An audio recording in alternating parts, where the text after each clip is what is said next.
What's up, everybody? Welcome to The Stack. I'm Alex. I'm Justin. I'm Pete. And on The Stack, we talk about a bunch of comics that have come out this week. Though a word of caution, shipping schedules are weird. Things are raising weird. the roof. And raising the prices of comics, I guess. Anyway, so it's entirely possible these comics may or may not be in stores where you get them, so please beware of spoilers as we get into this, because some of the stuff might not come out until next week, I guess. But it's here now for us, so let's get into it, starting off with Batman 157 from DC Comics, written by Chip Zdarsky, art by Tony S. Daniel and Jorge Jiménez. This is the final issue of Chip Zdarsky's run on Batman. It's been going on for a good long while. And here Batman faces down Commander Star, who he now knows is actually KG Beast, in the streets of Gotham, and reaches a turning point with Commissioner Gordon, who killed the mayor of Gotham, the Riddler, Mad Hatter, Court of Owls, bunch of other characters, lots of stuff going on here. What did you guys think about this issue, and also what did you think about Chip Zdarsky's run as a whole? Well, I thought this run was like sort of relentlessly creative, pushed a lot of ideas into different directions. This the last arc, I feel like he just sort of dropped everything in the bag into this, from the Wayne brother, the Thomas Wayne fathering a child out of wedlock, the KG Beast thing, the Gordon stuff, and Batman in the middle trying to figure it out. So I really like this. I liked the sort of, I mean, it's not going out with a bang. It's going out with like a sad bang, you know, like a coffee on the roof, just hanging out kind of bang. You know what I mean? I love that kind of bang. You know what I'm talking about? Yeah. Roof bang? Yeah, there's nothing like a roof bang. I think this was another great issue. I liked Chip's run. I thought that the ending was really kind of touching and had some nice moments. Love the action. You mean when Commissioner Gordon, this is a spoiler, but when Commissioner Gordon admitted to basically killing the mayor? Was that the part of it you thought was nice? Yeah, it was nice. You know, I was talking about the roof. The roof bang was nice. That's where it happened. Yeah.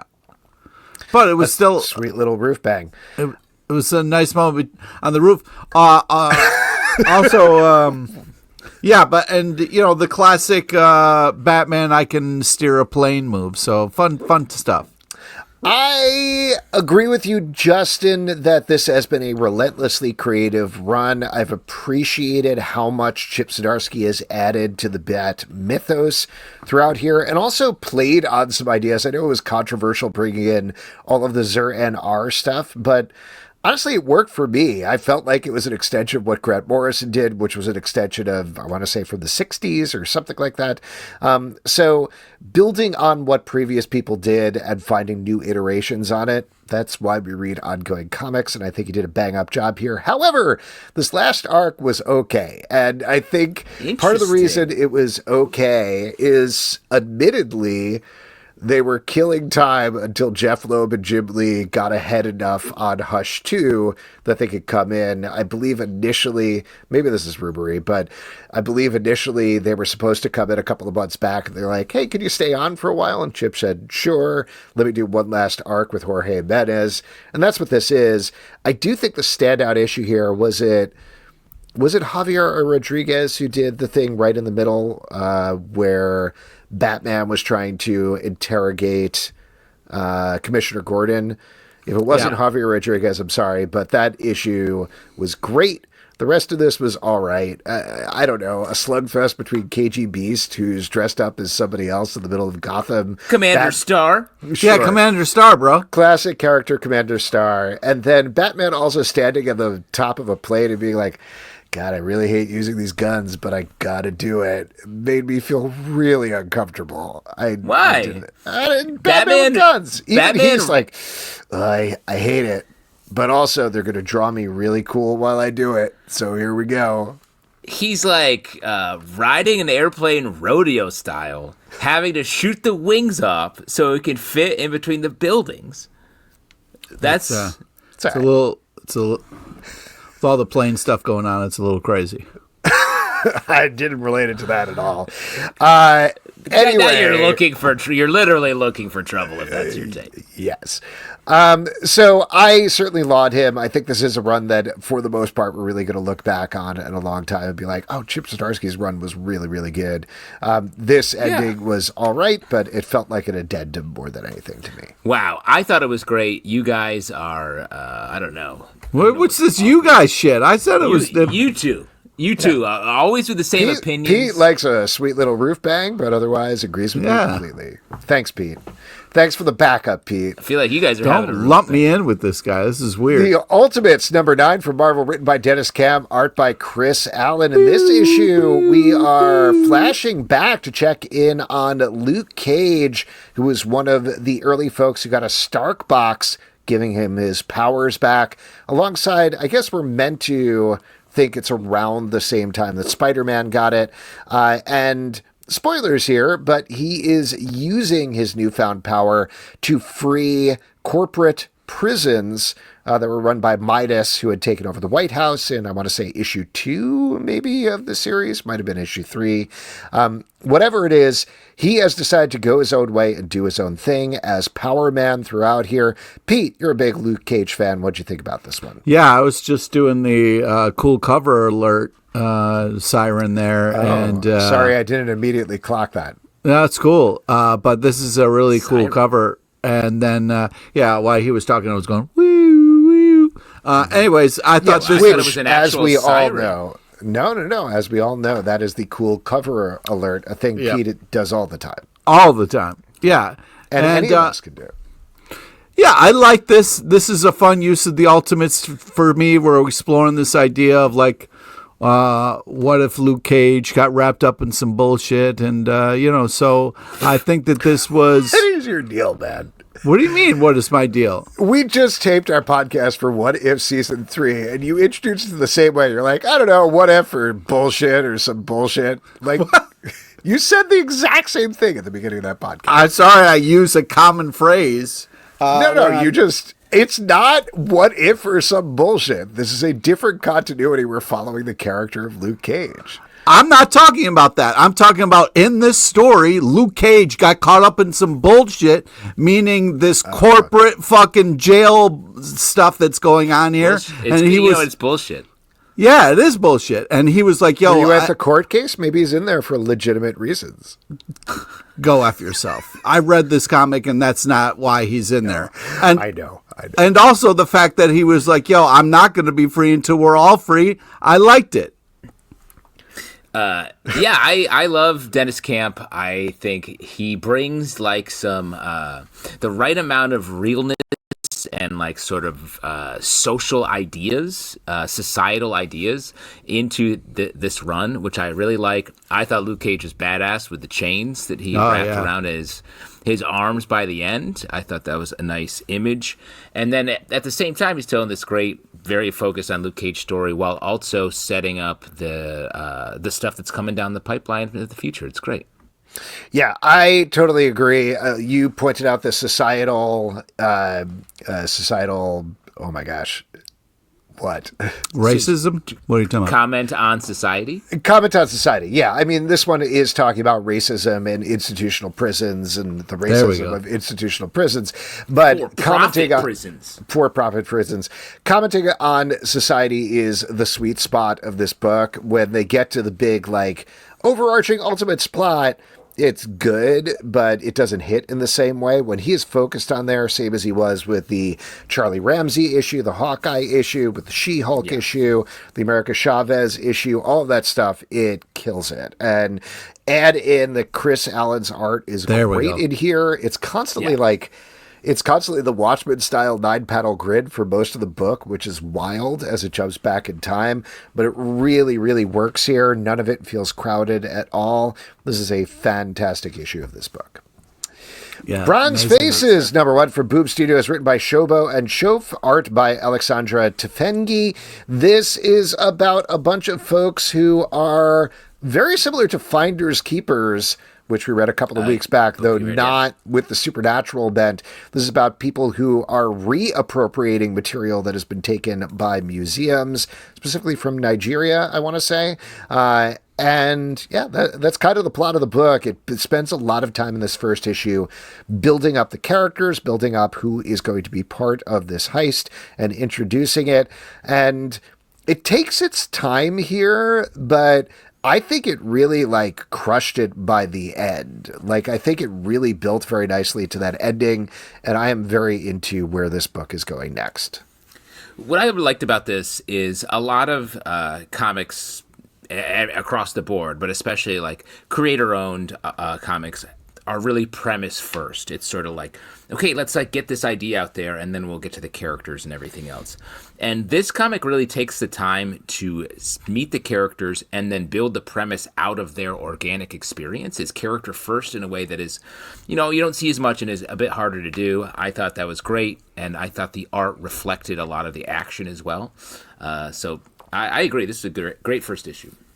Yeah, great first issue. Really cool art. Very interesting take. Fun idea to explore, and I think done well. So I'm interested to see where this is going to go. And I think this is one of the cool things about comics is we can kind of take hot button issues and explore them and stuff. And just to check, you said the art was good, but I think I missed the cool art. Siren, did that not go off? That's the cool cover alert. Yeah, cool cover alert. Oh, I'm so sorry. I'm getting my alarms mixed up. My phone's been going nuts all day. Stuff. Batman Off-World #6 from DC Comics, written by Jason Aaron, art by Doug Mahnke. This is the final issue of this book that's taken a good long while to come out. It originally came out in 2023 on a monthly schedule and then for various reasons got delayed. But we finally are here at the end with Batman fighting his way through the Slag Galaxy to prove that he is good enough to go back and protect Gotham City. What? Kind of a cliffhanger from the last issue to this issue, you know what I mean? I would call it a cliff banger. Whoa! Nice. What'd you guys think about this? What'd you think about the series? And did the delays hurt it at all? Ooh. I thought it made it a real pleasant surprise when it was in stack. I was like, oh, yes, finally. And I think just sums it up with cliffbanger. We have Jason Aaron, a couple Jason Aaron books in the stack. We have perhaps a conversation with Jason Aaron coming out here sometime soon. What are you teasing, bro? Yeah. To talk to him about we can tease that. process. We can say that he has a book coming out next week called Bug Wars with Mahmoud Asrar, and we talked to both of them. We'll have a podcast next week, a big spoilery one in the podcast feed. Hardcore than you think it's going to be. Yeah. But that's not what we're talking about here. We're talking about this. Go ahead. I bring that up not as a subtle flex about our hang sesh with Jason Aaron. Yeah, stop that flex. But also that. But more to talk about, he's just such a idea first writer. He really dips into fantasy worlds, really thinks about it, and this Batman Off-World really took the premise to its max. I love the way this ended, and there's a great confrontation where Batman beats this alien dude called the Whisperer, I think, that is a badass. It's a badassery. Oh, it's badass for that sure. I haven't seen before. So, to answer your question, Alex, I think it took off the appropriate amount of time because it was almost like, oh yeah, that's right, and so I didn't completely forget about it. But I definitely I was like, oh, I wonder what happened with that. So it came back just enough time where I still remembered everything and was still excited about it. So it wasn't so long where I was getting pissed about it, but it was definitely kind of I wonder what's happening with that. But man, just so glad that it showed up and really delivered, ending a fun run and a hell of a 6-issue arc. This was just a blast. I loved every issue of this. I want to buy this collection and kind of reread it because it was fun to see Batman kind of go through this. It was also because of the last issue, spoilers, but it kind of left with the girl leaving him high and dry, and you're like, oh man, poor Batman really kind of played that wrong. And then this ended very nicely. Getting into spoiler. Go ahead. I was just going to say that I agree with you guys completely, and honestly, I wish more art forward books like this would be given the time they need, because Doug Mahnke crushed all 6 of these issues. So whatever was going on, the fact that they allowed him to take the time to actually finish this off rather than doing a fill-in, rather than doing like half and half or something like that, great. Because like you were saying, Pete, this is something that is just like, this is pure distilled Batman to the utmost. Like, if you could imagine everything that you would want from Batman going and fighting his way through alien worlds, that's what this is. And it's going to live so well on shelves going forward. That's good. Like, that's good editorial foresight on the part of DC. What were you going to say, Justin? I was going to say, this is getting into a spoiler for the end of the issue, but he has a sort of a romance with the Ione character, which I thought was very cool to see.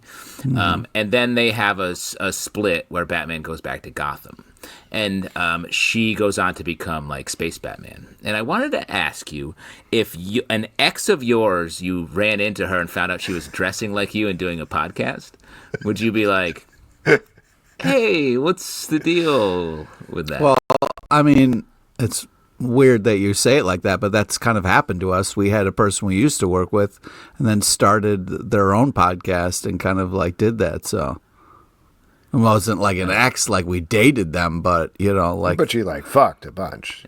Yeah. You had a sweet little roof bag, yes. Great. Pete, answer the question. Did you bang on a roof or not? I'm always banging on roofs, bro. That's my favorite. No, you don't like to have like a ceiling over your head when you're like getting it yeah, exactly. Just I want God himself to look down on you. Leave the window open, as they say. God going, whoa, whoa, whoa, whoa. Yeah. Whoa, Pete, get off that roof. Nice butt, Pete. All right, what do we want to talk about? Power Man Timeless #1 from Marvel, written by Jackson Lanzing and Collin Kelly, art by Bernard Chang. Another very belated issue. This is picking up off of the Timeless special that came out not this past December, but the one before that, where we met the Power Man of the future, who is a Luke Cage. He's also an Iron Fist. He's also a Sentry. He's also the Hulk. He is something else as well. I'm forgetting what it is, but a lot of stuff, mashup stuff going on. At the end of that issue, he was thrown back to our regular time, and in the intervening time in Marvel, they killed off Danny Rand, and that's something that he's kind of dealing with, but not really exactly in this issue. Second Luke Cage issue in the stack thus far. Yeah, this Justin, is the Cage block. You called this one out on the show. How'd you feel about it? This is weird. This comic is strange. It's a strange story. The whole time I was reading this, I was like, why did this happen? It feels like something I'm like, is this meaningful to some other story? It feels like it's almost like based on like a video game or something. Like it feels like an outside of normal continuity idea that just became real. Pete, I don't know. That's what. Yeah, I feel like this is a fun, timeless story where we got old man Luke Cage here, who's just got some extra powers under his chains, and I think it's a fun, you know, kind of like a versus comic where it's like, okay, it didn't work with the Iron Fist powers, but maybe in round 2 he's channeling more Hulk and he'll be able to take down the bad guy. I think great art. Yes, I agree with you. It gets a little weird, but it's also fun.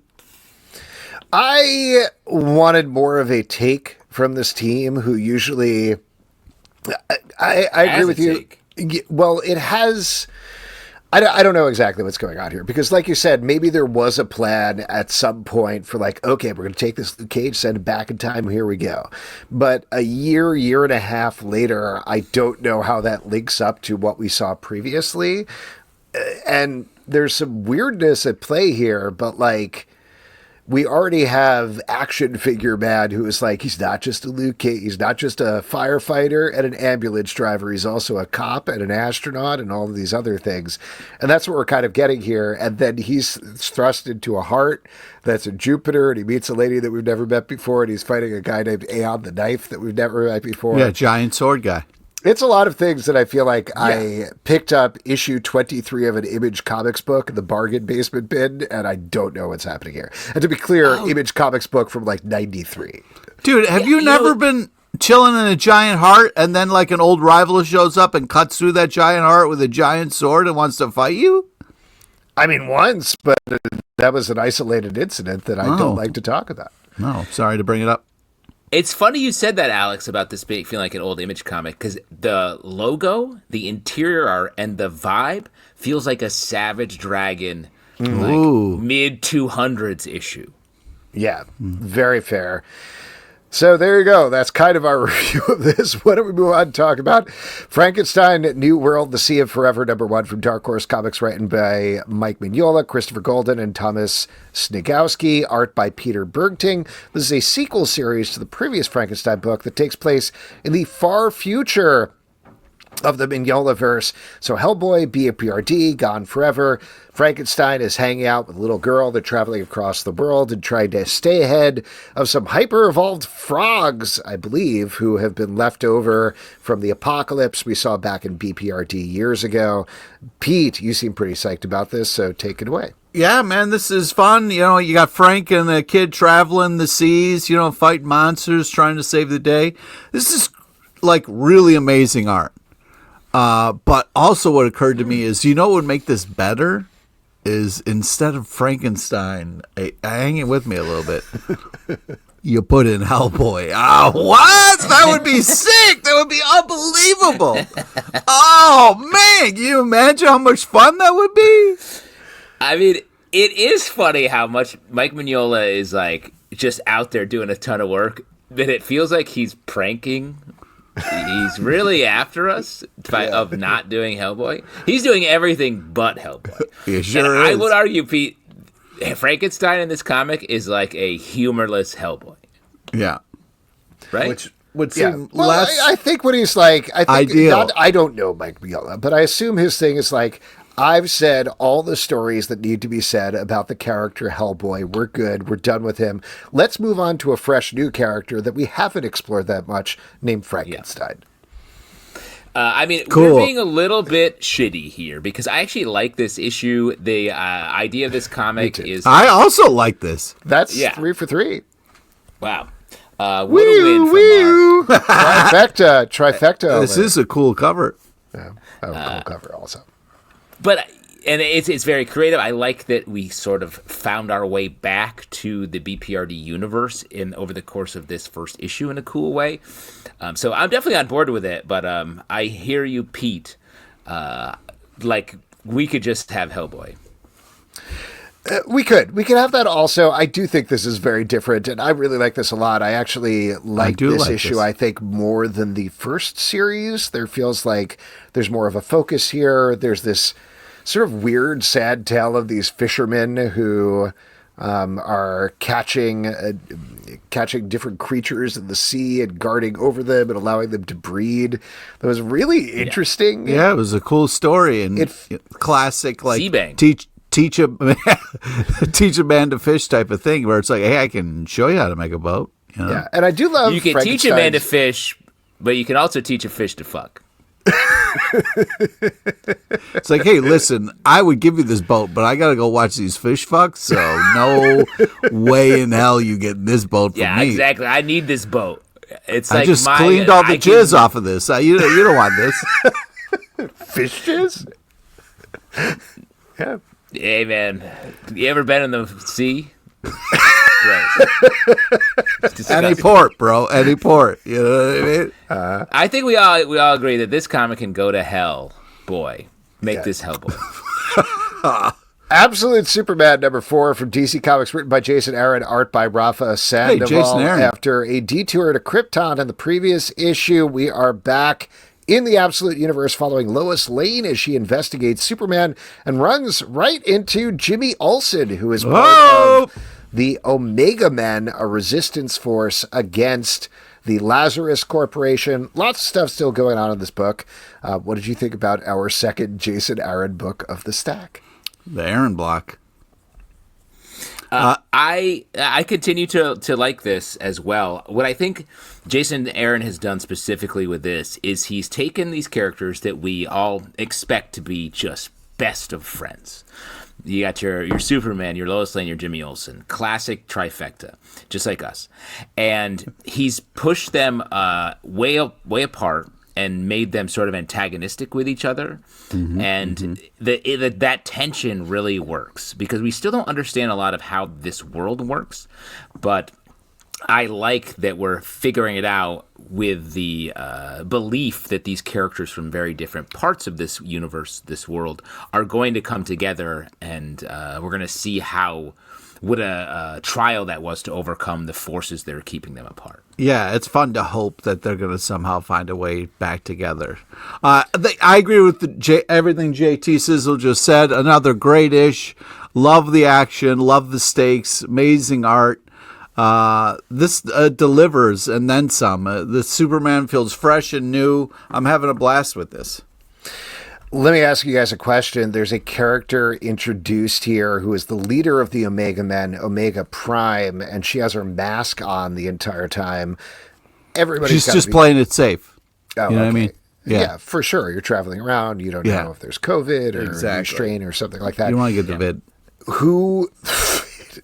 Everybody is somebody in this book. Who is Omega Prime? I mean, I'll throw out, I think I'm wrong about this, but as soon as she showed up in the issue, I thought it was Lara, Superman's mother. But I think by the end of the issue, it's not. Wait, is your mom I was gonna say, named Laura? Yes. Because my mom's name is Laura. That would be crazy if your mom's... That's how we first got together before we were in a three-way fist fight until we learned about that we all have moms. Yeah. And then we started a podcast. You have mom? Mom? Save mommy. So, yeah, I thought maybe that. I think also, like, given the Lazarus, maybe it's like Talia al Ghul or something like that. So you're working the whole That's Lazarus cool. bit. That would feel like sort of not in the Superman Killing him, side of Batgirl. things. I mean, the other character that, like Makes a Lana black. Lang. Lana Lang, sure. Mr. Mitzelplick would be quite a... Oh, yeah. That's what's under the mask. You know what I mean? Right. She was wearing a tiny little hat the entire time. Yeah. Dead giveaway. Yes. And one other theory thing that sort of like piqued my interest is they're the Omega Men, and this whole universe is infused with dark side energy. So I feel like there's probably, because Omega is the symbol of dark side, I feel like there's some connection there. I feel like we're going to have some sort of flip or something. And it's interesting, there's been not much of a shade of dark side in these Absolute books so far. Yeah. So There's been hints, but...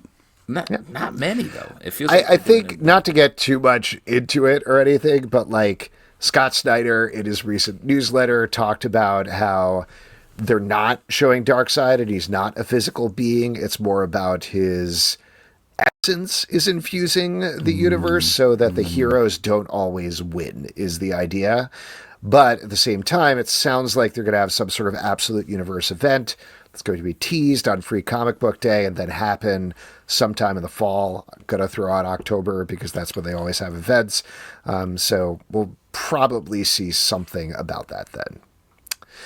Moving Don't you think, on. hold on, before we go on, not to dwell on it too much, but these books are selling like crazy. Yeah. Don't you think they're going to want to keep it going? Yes. So, but this was probably only meant to be, do you think this was always meant to be an ongoing universe? I mean, I don't know how long they meant it to be, but like when we talked to Scott at New York Comic Con, he was saying that he was on it for at least a year, but had more stories than that. And I think as of recently, they're up to like 2 years of story. So my guess is it's going to be very similar to the Ultimate Universe in terms of they have 2 years of stories planned out before Absolute Universe and All In really start coming crashing together. And then if the Absolute line is still selling, they'll probably continue it beyond then. But that's kind of like the shelf life for a hit universe, right? Like after 2 years. Before a reboot has to happen, or before there has to be like a incursion-y style crossover between the two. I mean, the thing is, like, the event that split this off was very much a, like, they will come back together eventually. So, I don't know. And will these characters, because these characters could just move to the DC universe, but that would be not good, I think. Yeah, I wouldn't like that. I think keep them separate. I really like that these titles are separate. I like that these universes are separate. I don't need to see Absolute Superman meet Absolute Batman or anything like that. Like I don't want them. Same. They're different. Yes, I agree. Star Wars Legacy of Vader #1 from Marvel, written by Charles Soule, art by Luke Ross. This takes place pretty soon after the ends of Last Jedi and before Rise of Skywalker, following Kylo Ren as he tries to let the past die, kill it if you have to, very specifically by heading to Mustafar. And his aim, at least, is to destroy Mustafar so that he can erase the memory of Darth Vader. Things don't quite end up that way. What'd you guys think, Justin? I mean, the most important comment I have is the name Mustafar. Would that be that Darth Vader is a Mustafarian? Because it's very like Rastafarian, which is like the opposite of Darth Vader. Well, no, but I think it's like Mustafar, like chocolate mousse, because the hot stuff that's running through there, I believe, is chocolate, if I remember. Oh, it's like a molten chocolate cake. Yeah, exactly. It's like the new lava cups, for races. Exactly. The big, tall castle he built is the cake, and it pours the molten chocolate. Oh, sorry, Pete, were you talking about a new candy product? Yeah, I was talking about the lava cup, Reese's peanut butter cup lava. Alex, do you know about that? Yeah, I've had them. They're not good. Well, they're all right. They're not bad. Do you guys get candy newsletters, or do you just go to the store and like? Anytime there's new candy, bro, I'm always looking. Yeah, but the alarm wait, goes off. how does that work? New candy alert. Yeah. Are you going to like the pharmacy and like scouring the racks? No, I hate to break it to you, but my phone is like, hey, I know you'll like this. Here's an ad for this, bro. Your phone is telling you about candy? Your phone's trying to kill you, dude. Yeah, I am going to the pharmacy and scouring the shelves. I always enjoy walking down a candy aisle, bro. I love it. It's nothing better. Great stuff. I also pay attention to candy news. Yeah, I do. I was going to say, I know Alex is watching candy news, and I got to say, in some ways we're similar, and in many ways we're very different. Just an observation. I really like this book. I thought there was a remarkable amount of restraint here, which I really appreciated. And checking in with characters like Kylo Ren and Hux and General Hux and whatever, I thought it was fun. I like those characters, and it's fun to see them again, and it's fun to see them interacting again.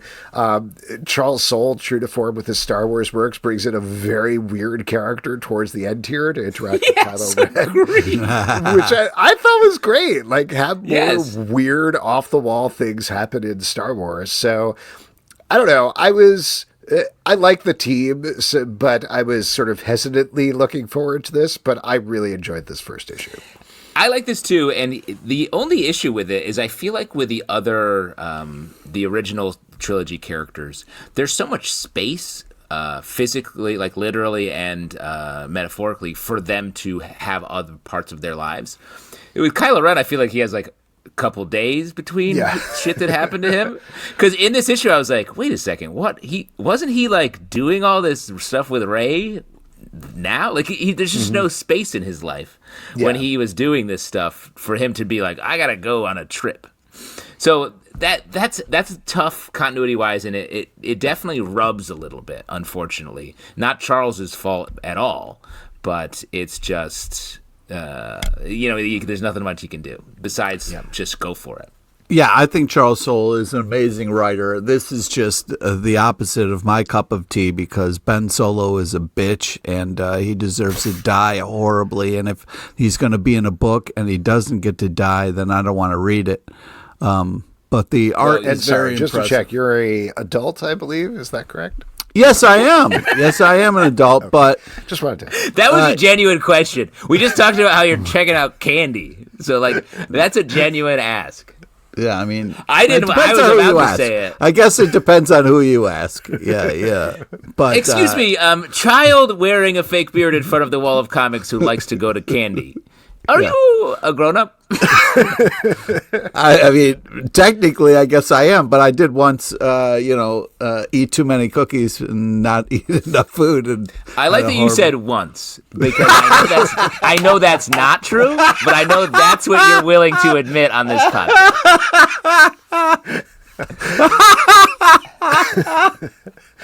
All right, why don't we move on, talk about The Exorcism at 1600 pen, number 3 from IDW, written by Hannah Rose May, with art by Vanessa Del Rey. This is a book about a demon taking over the daughter of the president. Meanwhile, she suspects that it is not a demon, but actually something called Havana syndrome that is being caused by a mysterious... not force, but like a mysterious country, a mysterious faction out there, some more science-based. We got an answer to it by the end of the issue. Really, just as creepy and unsettling as the first 2 issues, but I really like the methodical way they work us through exorcism here. This is actually the first of 2 exorcism books we have at the stack. Yeah. They're both very different, which is interesting. This is more traditionally The Exorcist, but set in the White House. I like it. I like this book. It's unsettling, and Vanessa Del Rey's art is super creeps, just as it should be. Yeah, the kind of like dark, scary panels. It's almost like a charcoal, painting. Just really impressive. The kind of spooky sensation feeling that comes over you when reading this. This is really well done. The mood of this is really great. This really freaks me the fuck out, so I had a hard time reading it. But it's really impressive artistically what it's accomplishing. I like this too. It's sort of a woolly version of an exorcism story. Like, there's some comedy in here. There's some like just people hanging out in politics, and then a lot of exorcism stuff. So that actually helps. I think it makes it a little more of a. You keep leaning in more because it has differences than, for instance, the other exorcism book we're going to talk about. So yeah, I have been enjoying this, even though I didn't think I would. Shazam, number 20 from DC Comics, written by Sina Grace, art by Dan McDade. And for the big events of the last issue, we're taking a break for a one-off tale of John Kent accidentally getting turned back to his kid self, and the Shazamily having to deal with that and help him out. Justin, you're a big fan of John Kent. How'd you feel about him becoming a kid again? Yeah, love John Kent. This book, this issue was really steeped in modern DC continuity to the point where I was like, oh wow, I didn't expect it to definitely land where it did. It became a full-on John Kent story by the end, and Shazam is sort of just the lightning bolt that happens to be around the rest of that story. I love I love the sons, not Sinister Sons. Super Sons. Sons, yeah. The Super Sons connect we get here I thought was really cool. I think Sina Grace, we talked about a Sina Grace book, I think, last week as well, that I thought was really great. And this issue I thought was standout. It captured the tone of Shazam without being a part of the main story, while being funny. I think the art really matched the story, and great standalone issue. Yeah, I agree. The art really was glorious, and it really matched the tone of this. We had kind of a great use of Superman in this, and every time, I walk down the candy aisle, I feel like Shazam. I'm turned into a little kid again, And I think that the Fortress of Pillitude that they had in there is hilarious. I mean, these two are just adorable, and I liked the whole kind of plot of this, and it was just like a fun, well-executed idea. And it was also kind of funny where it was like, oh, I guess this Jay guy knows all of our secrets. And then Susan's like, yeah, don't worry. He's good at keeping secrets. And it was like, oh, okay. I guess that's good enough for me. All right. Just funny. So, Pete, you're the Shazam of candy with the wisdom of nerds, the strength of Snickers, the sourness of Sour Patch Kids, all coming together to create a man with a huge dentist bill. Yeah, unfortunately, you're right. All right, why don't we move on and talk about another man with a huge dentist bill, Wolverine, number 6 from Marvel, written by Saladin Ahmed, art by Martin Coquelot. Wolverine has been dealing with the threat of the adamantine, a even more metal that is golden and taking over adamantium users and trying to eliminate adamantium from the universe. Wolverine, after getting taken over by the adamantine last issue, is now free of the adamantine and coming after the adamantine, leading to the reveal of who is behind the adamantine. You like this? And I'll tell you, that reveal, do you like this? Is this fun for you? Oh, boy. The reveal at the end of the issue, I was like, oh, sick. Just who I expected. Can I share, please? I hope nobody from the creative team ever listens to this podcast, but my thought at the end of the issue was like, what a great jumping off point. That's a very funny take. You don't hear about jumping off points. Yeah, the adamantine is just, that's a real record scratch that was just painful to kind of read every time. Yeah, and like I think the idea is sort of interesting. The reveal at the end felt like a bit of a downbeat of that. I would have rather it was some like other larger mystical thing, I guess. I thought it was strange. We do get to see Laura, the Wolverine Laura, in this, which is great. But it's very ham-fisted. It's like, well, and actually she's here because she recently had adamantium grafted to her bones. I was like, okay, come on. Yeah, I agree with you though. It is nice to see Wolverine and X-23 hanging out and working together. That part is great. So that part gets me excited. And you throw a Wendigo in there, and now we're all having fun. But yeah, and also the art's great, but then the whole time thing and then the spoilers, but the reveal. Yeah, I really want to like this because, again, I do like this team. I like Martin Kokolo's art. Saladin Ahmed is a good, reliable writer, but there's just, I don't know, there's a lack of focus in terms of what's going on here. We're particularly like the scene where Laura shows up and he's like, great, we're going to go in. When to go, Nightcrawler, you stay back. And Nightcrawler's like, sounds good, see you later. Yeah. It's like, okay, we're just moving these pieces around in different configurations. And there's no sense of what Wolverine feels about this. Like, how does he feel about his adamantium? And that's why this is impacting him in any way, you know? Yeah, he's more like just like, oh, I guess I got to go deal with this. I'm already babysitting this kid Wendigo. And Nightcrawler, like that, the way Nightcrawler leaves, he even stops and is like, "Are you sure you want me to get out of here?" And I was like, "What? Why would that be written that way?" So that all was strange. I did think it was funny. There's a lot of talk in here between the two Wolverines where it's like, I thought I smelled you. Oh, I smelled you coming. Like, well, that smell is me coming to help you. I was like, what? Why? You imagine smelling your friends all the time? I mean, sure, it happens with some people. Yeah, absolutely. Do you think it's like, hey, you've been eating a lot of Indian food lately? Or garlic? What's the deal? Yeah, could happen. Heavy cumin, Logan, in the diet lately? Well, anyway, that was that. Why don't we move on and talk about Snot Girl, number 18 from Image Comics, written by Brian Lee O'Malley, art by Leslie Hung. In this issue, our titular Snot Girl and her sister and her girlfriend head to a cabin for the weekend.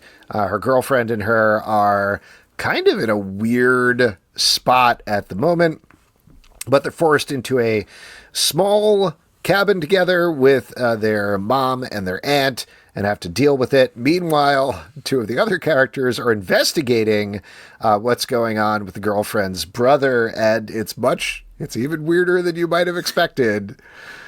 Yeah. Justin, you seem to, after I thought 2 strong issues, maybe turned against this title again. I'm not turned against it. I just feel like they had such goodwill with the first issue back. And even the second, where it was like, oh, this is a fun relationship story that's just going around, still sticking in a little bit in this like fashion world. And now we're getting into some stuff where I'm like, this is not what I really want this book to be doing. There's like, I feel like the Snot Girl is just like she's just what's happening over and over again in this, and like I want her to be like sort of in the middle, like where everything's coming at her, and she's like, okay, this is what's happening. I need to do this. Oh no, I messed that up. In like the way that the better times in the Scott Pilgrim stories were, where it was like, well, you got to stop pushing Scott Pilgrim on this. You know, I'm not pushing it. It's that's a natural comparison. I know it's its own thing, but just from a storytelling mechanic, it feels like this story was one thing and it's becoming something else, where there's like maybe a little bit of supernatural here, but maybe that was debunked by this issue, but then we're getting into some other mystery. I don't know. There's definitely a ghost at one point to this issue that shows up. Well, so, like, you know, if you're going to have the old sex script, you know, you're going to have to deal with that. You know what I mean? I don't know what you mean by that. In this issue, they're like, oh, sex script. Yeah, and you don't like that because that's under a roof versus a roof bang, which is... Yeah, I mean, because, you got your sex bunker, and then you got your sex crypt. You know what I mean? This is all the opposite of where you want to be going up. You know what I mean? Getting it out in the open. Yeah. You know what I mean? She likes it on top of a building. Yeah, exactly. Share the love. Let other people and animals, you have that bumper sticker, right, on your big old Texas truck that says, God can't see you in a sex script. That's right. That's exactly what I have. I would say that'd be great merch, but it would be exhausting to even explain half of what got us to that. It's too much to explain. I was trying to just think about it, and I got tired. I really like this book. I don't. Of course you do. I hear what you guys are saying, but even this mystery portion is working better for me than it did previously in the issues. Part of it is because I suspect there is not as much to the mystery as the characters think there is. Like, I think this is going to be explained in a much more realistic fashion. If I'm wrong, maybe I'll turn on it or whatever. But interesting right now, that you're, as a reader, you're like, I hope this is dumber than I think it is. And I'm like, wow. But I'm enjoying it. It's very goofy. There's the scene where the character's like, I need your special skill that only you have, and it's that he's tall so that he can press a button and open the crypt. That's a funny joke. That made me laugh. It's fun. It is. There's some I don't know. I'm having a good time with it now, but I guess we'll see what happens. And I do really like Leslie Hung's art. Her character designs are good and very expressive. Two-Face, number 3 from DC Comics, written by Christian Ward, art by Fabio Veras. In this issue, Two-Face is going down the rabbit hole trying to figure out who is behind this new enemy that has targeted him and the entire criminal underworld. It ends in a place that I think you probably could have predicted. Come on. But at the same time, I still think the reveal totally hit, and I was very happy with it. I'm really enjoying this series. Pete, you seem to not be. Well, first off, amazing art. This is a creepy cover alert here, where this is a nightmare of mine. Giant doll, evil doll come to life. Cover. Wait, is it the giant doll come to life, or the giant doll come to life and hugging you, a smaller person? I guess also that part, just the way you said it, fucking sent shivers and down the doll saying "come to baby" at the same time. I don't know. That's super gross. Yeah, come to baby. But it's poor Two-Face. You know, it's always the same reveal at the end, and it's tough as someone who's read a lot of Two-Face stuff, likes Two-Face. Unfortunately, you know it's coming, and it's a sad reveal. That's, you know, like, oh, poor Two-Face. So yeah, they can kind of try to make it as different as they want, but we're all coming back to the same thing. So yeah, it's heartbreaking. I guess it's an endless cycle. Oh, wow, really feeling it, Pete. This reminds me of, you remember the series, the Arkham Asylum series? Batman the Animated Series? No. No. Comic series that was Arkham Asylum. I think they did 2 runs of it. Yeah. And it was just like weird, wild stories for sort of Vertigo adjacent types of storytelling set in the Batman villain universe. This is a wild story that keeps jumping in and out of like inner space and regular world and the underworld of Gotham. There's so much going on. I do like it for that strangeness. I think the art is cool. And I like the babyface connection here. Yeah, me too. I think, again, I'm a little higher on this book than you guys, but I think the point of the reveal is it's coming, but Two-Face doesn't, or Harvey doesn't know it's coming. And that's what makes it a punch in the gut for him. So I'm really enjoying everything that this title is balancing. Like you guys said, Fabio Veras and the colors in particular in this book are gorgeous. So really enjoying it a lot. I'm sorry, didn't get the Martin Short inner space reference that Justin made. So the inner space of the interiority of Two-Face's mind. Oh, that inner space. Martin Short. Wasn't Dennis Quaid the star of that? Co-star. Oh, okay. The Avengers, what a weird fight we're having. The Avengers number 23 from Marvel, written by Jed MacKay, art by Fareed Karabi. This is the second part of a story where the Black Cat is teaming up with Kang the Conqueror. Come on, Justin! To pull off a heist. Last issue, we got the Avengers perspective. This issue, we get Black Cat's perspective. Come on, Justin. I love the Black Cat. Yeah, you do. I think Jed MacKay either lost a bet to the Black Cat or is somehow related tangentially to the Black Cat, because he will ride for her forever. And she gets to be matched with Kang, sees some dinos. She's living literally her best life in the midst of... It's sort of setting up a much larger crossover that I can't imagine she'll be a major part of. But in this issue really is just about her life, the continuing omnibus that Jed MacKay is creating around Black Cat and everything that she's done in her life, which I love. But if I were a casual Avengers reader, I'd be like, what is happening here? What the fuck is going on? Why do you love Black Cat so much? I mean, I think that's a fair point, but as somebody who does also really like Jed MacKay's Black Cat and thinks he's never better as a writer than when he's writing her, having an issue where it's like, yep, here's how she pulled one over multiple times on the Avengers. I want her to win. I want Black Cat to absolutely take down the Avengers. Much more fun than everything else that's been going on here. So far, this is maybe my favorite arc of the title, and it is the biggest departure so far. Yeah, I agree. How about Gatecrasher rolling through with their I totally forgot about that. Yeah. Love those characters. Big Excalibur fan from back in the day, and seeing TechNet showed up, very fun. I was instantly reminded of, because I didn't read a lot of that stuff back in the day, Excalibur. That stuff? Wow. All of that, the mystical side, I was like, this is such a mismatch to the young me who was reading that stuff. But the thing I remember about Gatecrasher is her Marvel trading card, where I was like, who is this? Why is she here? And here it is. Finally. There you go. I agree. This is a blast, and the fun kind of jumps off the page here, so this is enjoyable. All right, next up, we've got The Sacrificers, number 14 from Image Comics, written by Rick Remender, art by Max Fumara. In this issue, we are focusing on, oh my gosh, I'm blanking on the name of the character, but the Sun Lady who's been filled with a horrible black tar monster.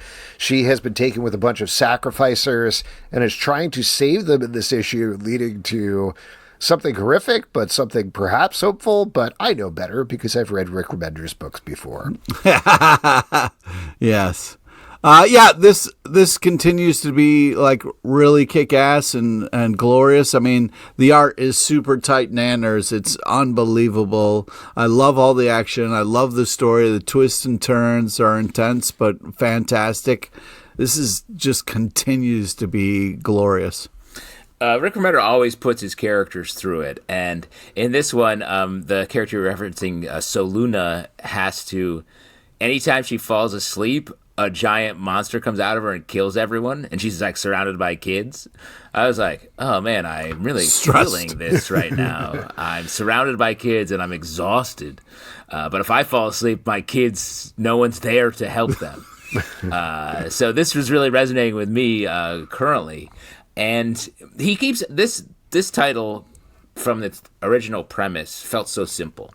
And he keeps finding new ways to get at it from a different direction in this issue. Definitely did that in a great way. Well, I'm glad that doing podcasts keeps you awake. It does. And a horrible monster comes out if I sleep. Man. Called snoring. Batgirl, number 4 from DC Comics, written by Tate Brombal, art by Takeshi Miyazawa. In this issue, Cassandra Cain is on a train, not with Bane, but with her mother and a bunch of other villains. And she is trying to figure out where her loyalties lie in this fight between folks who ostensibly should be bad guys and some people who might be worse guys. I'm forgetting which one of you called it out on the show as Pete? Yes, take it away, Pete. Yeah, there is no Bane on a plane or a train. This just is unbelievable. The art, the action. I love the fact that we're rolling with Batgirl. Get in her head, get to know what she's feeling, all this stuff. This is just, I am having such a blast with this. I love the high stakes. I love all the action. This is breathtaking. This is just spectacular comics. You got to check this out. Love the last panel. More of this, please. DC, yes. Wow, nice. Pete, DC, yes. We should should say that at the end of all of our reviews. DC, yes, or Marvel, no, or however we're feeling. Yeah, just simplify it. Let's get on some cover pages. Pete having like a roof-based orgasm in the comic. It's beautiful to see if you're not watching this on video. I like this as well. I like the way they've made Cassandra Cain just very singular and really emphasizing how she's different from all the other members of the Bat family in this. And I think they sort of earned her conflicted nature at the end. I was a little bit dubious of, like, her mom's clearly a villain. But then they really thread the needle here in a way that I thought was smart. I've been enjoying this more and more every issue. I think I was pretty down on the first issue, thinking... Yeah, you were like a fucking asshole. Okay, I just felt like it was a little light on story and I wasn't quite sure where it was going. But 4 issues in, I think... they've been building it really, really nicely, like you were saying, Justin, in terms of her conflict with knowing this is my mother. She is asking me for help. Do I help her? Do I not? It's been slowly inching in that direction, and this is a real turning point in this issue. So this is a real turning point for me in terms of reading this book. Welcome to the fun. Welcome to the party, Richter. Living Hell, number 3 from Dark Horse Comics by Caitlin Yarsky. This is focusing on a character who is a shepherd, a demon who has to take other demons back to hell. Meanwhile, his daughter is grappling with the fact that she is half demon. And last issue, he had to take down one of his best friends, while his best friend's son, unknowing to him, watched and is also half demon. So there's a lot of stuff juggling around in this issue while our shepherd character acts to take down Baron Samdi. I thought this was awesome. Yeah, I agree. I really like this. You know, when you get in the car and the Uber driver starts talking, you're like, oh boy, this is probably going to end up in a graveyard at some point. So I've been there, and I thought the shepherd handled it really well. Wow. Yeah, first off, a really fantastic cover. This continues to be such an interesting and kind of unique story. Fantastic art. I feel like this is a total package. The creativity with the cool twists and turns. Just a solid comic. Yeah, beautiful art, great story, very fun, supernatural drama / mystery going on here. Definitely don't miss this one. Birds of Prey, number 18 from DC Comics, written by Kelly Thompson, art by Juan Cabal. In this issue, the Birds of Prey find out that one of their own is being targeted, so they decide to set a trap. Meanwhile, Barda and... it's Barda and Cassandra Cain, right? Send off with John Constantine to investigate something else that's going on, something demonic. So we got an A and B plot going on here. Pete, you seem pretty psyched. Yeah, this is just glorious. Great cover. Unbelievable art style. It's just experimenting with panels. Yes, and the tone that it sets for the story is perfect. It makes the characters pop in such a great way. Barda is now moving up my list of favorite comic book characters, and this title is a big reason why I love Barda in this. And yeah, I can't get enough of this. I love all their voices. I love the action. I love the story. Never stop making Birds of Prey and always keep this team on it. Yeah, I love the way that Barda and sorry. Yes, DC. Nice. The way that Barda is sort of punching in and around and kicking in and around the panels on the last fight, I thought was really cool. This is just such a fun hangout comic. Like, I like all these characters. I want to just like hear them talking to each other and doing stuff, and that's the way this issue starts. And then the sort of plot really gets accelerating. It really accelerates over the course of it. So yeah, this book is just consistently excellent. The Rockefellers, number 3 from Ghost Machine and Image Comics, written by Peter J. Tomasi. Art by Francis Manapool. This is about a family from the future who's traveled to our time to hide out with the eyeball that they eyeball napped. And meanwhile, in the future, some forces are coalescing against them.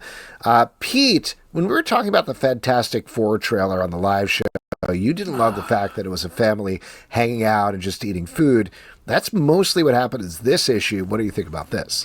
Well, I did like the polar bear plunge that the mom goes on. I thought that was kind of fun. Very cool. Francis Manapool's art is glorious. I mean, it's next level. It is just, I mean, it's worth it for the art alone. But, yeah, I don't know. Let me ask you this. If you like this better, is it because they're eating breakfast? A meal I think you like more, while the Thing is making... There's certain things in this that I can enjoy, but I don't overall think this is... I don't know. I love the art and some interesting character stuff. Do you hate families? No. Okay. What Fellers? don't you like? Do you hate fellers? Rockets? Yeah, I definitely don't like fellers or rockets. Justin, what do you think about this?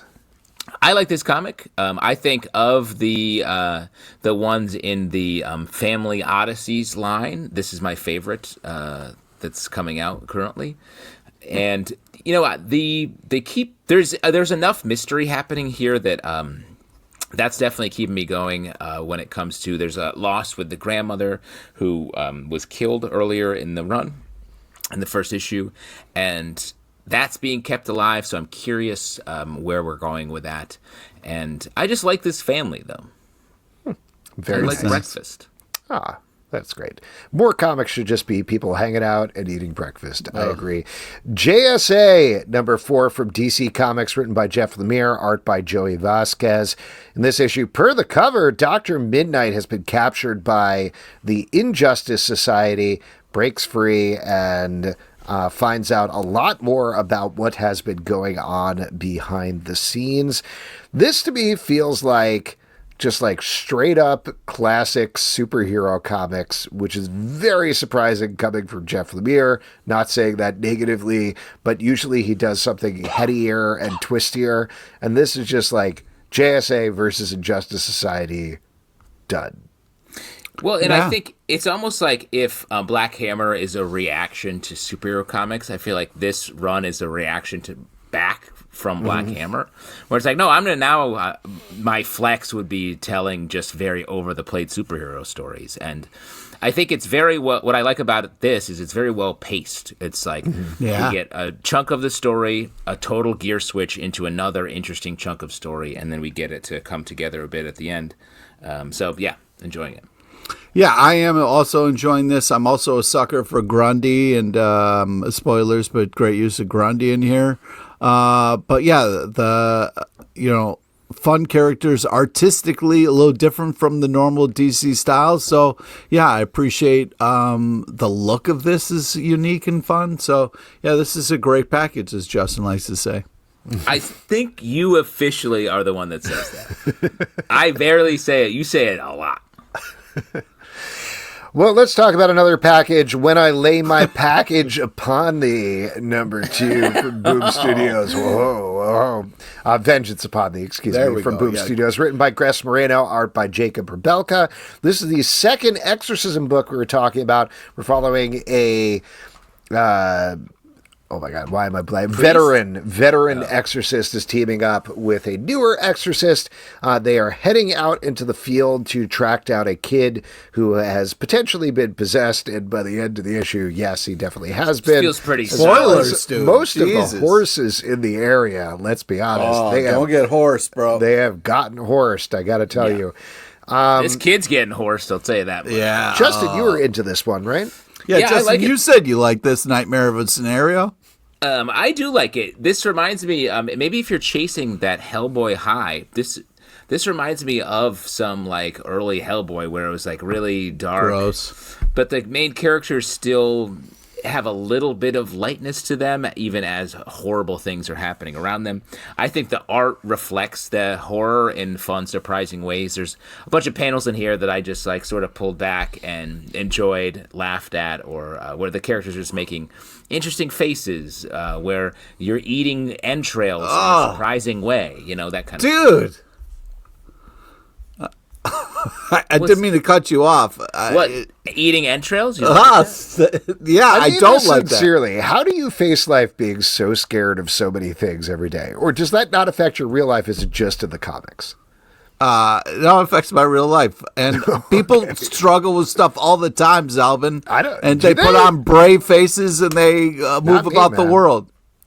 You know what I got a No Fear shirt in 1984, and I've been good ever since. Wow. All right, You're still tough wearing guy. it. Yeah, Still Yeah, wearing I it. never take it off. If I took it off, horrible things would happen. Man, Yeah. 84, huh? That's pretty old, I think.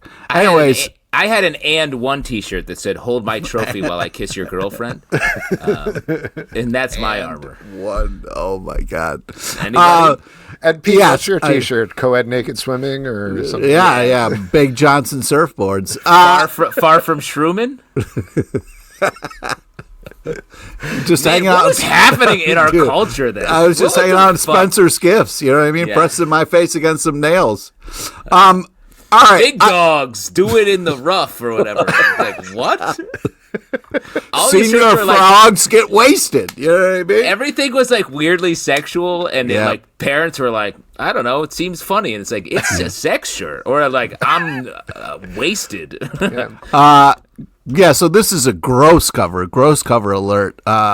Art is amazing in this, but there's some real scary shit where Justin was laughing because he's psychotic. I was, covering my eyes because of the adorable kid who's just eating entrails like a fucking psychopath.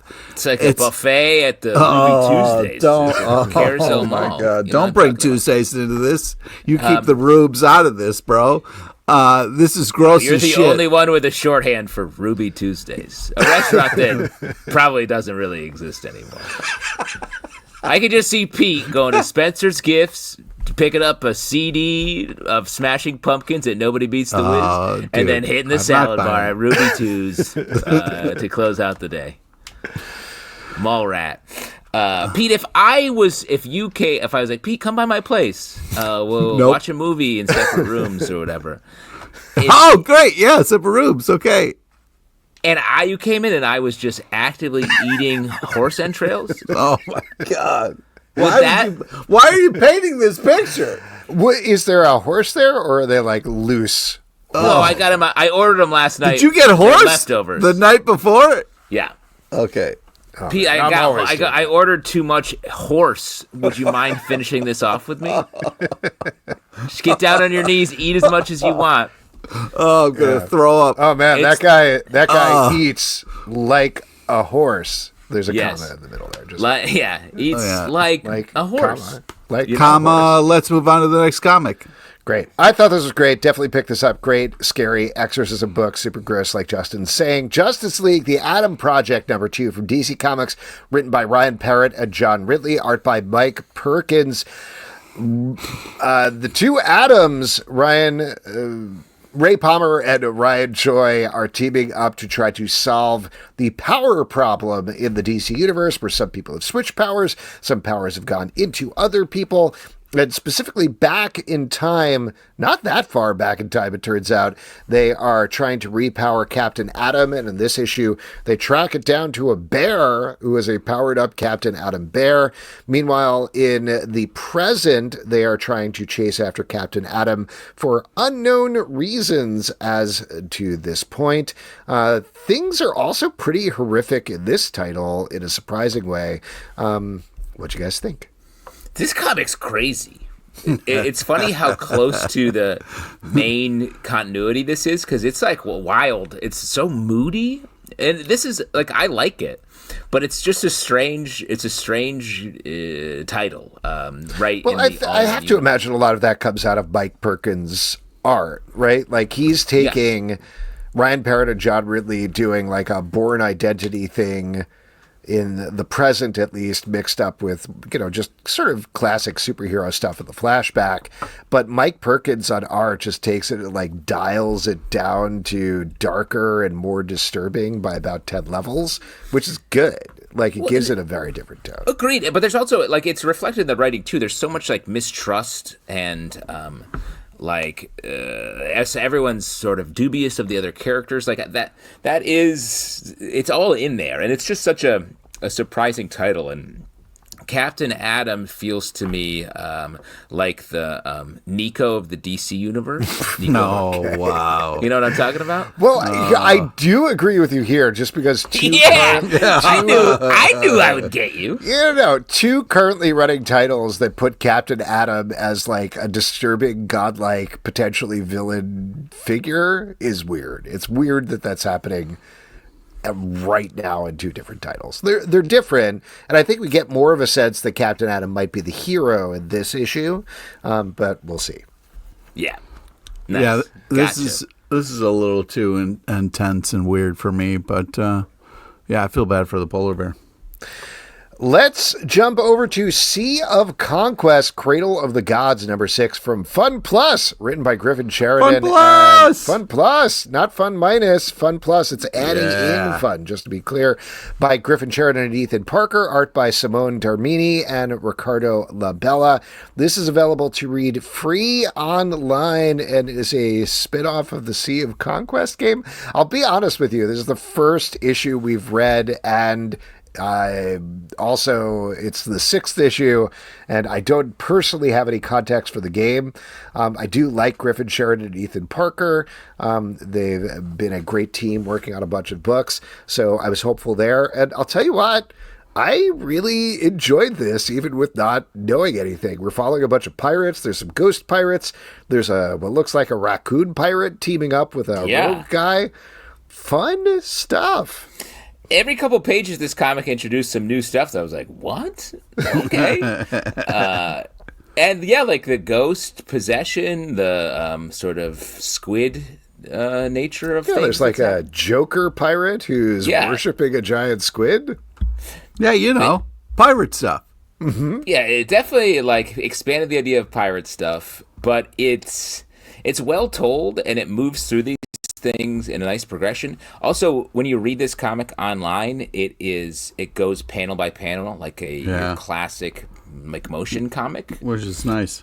And I don't usually read comics that way, so that really works with this because the flow, it really captures the flow for you. Yeah, I think it was designed well with the flow. It's got a nice kind of readability to it.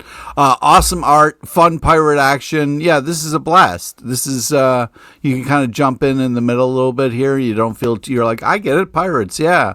Well, all of the characters are very clean with their motivations in the book, even though it is the 6th issue, and I think that's the thing that makes it work. Plus all of the wild things that are going on. Yes. Yep. So good stuff. Check that out. And last but not least, Poison Ivy, number 30 from DC Comics, written by G. Willow Wilson, art by Marcio Takara. In this issue, we are getting a flip book. And on one side, Poison Ivy is wandering through the woods and encountering the Gray and getting more about what her mission, perhaps, in life going forward is. And meanwhile, oh my God, why am I blanking her name? Helen from HR? It's not Helen. No, it's Karen, I think. Karen. Is it Karen? Oh no. Oh my Is God. that too on the No, Yeah. Janet. Sorry, Janet. Oh my Janet God. from Sorry. HR. It was a name like that. Janet from HR is trying to find out what her own lot in life is, and they are, in fact, perhaps on opposing paths. Another fantastic issue of this title, and reading it digitally, I was not aware it was a flip book until I got to the middle. And when I did, I was like, ooh, what a nice surprise. So there you go. Same. I really like this. I mean, this book is so consistently good, and it feels like now we're pivoting into a different sort of maxi story that is going to scoop up the entire series, it feels like, in a smart way. And it just feels seamless, even though I think from the first couple issues of this, it felt like a 6-issue limited series, and it's somehow able to not only continue on in a good way, but remain of high quality, consistent high quality throughout. The art is fantastic. I love the conversation that Poison Ivy has with the Avatar of the Gray here. That was just so cool. Really well done. The lettering was great. Just great comic storytelling. Everything Justin said, plus cool cover alert. This is just continues to be super creative and super impressive, and the art's leading the way in such a great way.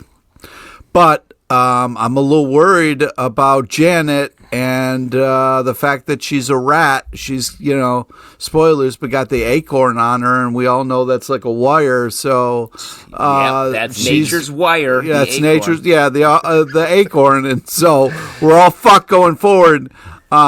But I don't know what it is with DC and colors, but they got to be like, okay. When you see a squirrel with an acorn, you're like, are you a fucking rat? Oh, You yeah. a fucking rat? I'm You like, fucking hey, shut squirrel? up. Hey, Guido, shut the fuck up. That guy's got a fucking acorn. So Don't stop talk talking. about this Yeah, squirrel. don't He's got talk an about acorn. this. Yeah. Don't say a fucking word. Yeah. In exactly. New York, a lot of squirrels are just rats with like puffy little tails. Yeah. They wear. Yeah. Yeah, because they got electrified in the subway, their tails. But anyways, I do think it's poofed out. weird how DC loves colors, because it's like, okay, there's the gray, there's the red, there's the DC green. loves colors. Yeah, they go hard on the covers. Two things I want to say about that. One, the slightly more serious thing is I think this book is maybe the first book that's done something really interesting with these colors, the green and the gray and whatever, in decades, maybe at this point. Really feels like the spiritual heir to Alan Moore's Swamp Thing and continuing on from that.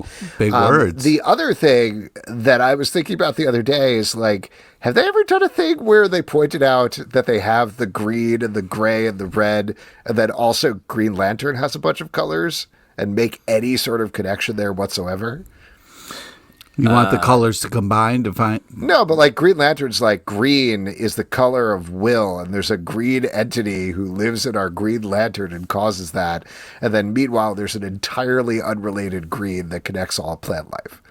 That's weird. You guys ever notice how fire trucks are red and strawberries are red? What the fuck's going on there? What's happening? I feel like maybe it's a little different in a fictional superhero universe. Justin. Yeah. No, definitely. I'm just saying, those things are also red. And no one says shit about it. And you ever seen a fire truck with strawberries in it? What are they going? What are they up to? They just came from the strawberry farm, but where are they going is the big question. Yeah, exactly. Probably pick more strawberries. Pay attention. Guys, pay attention.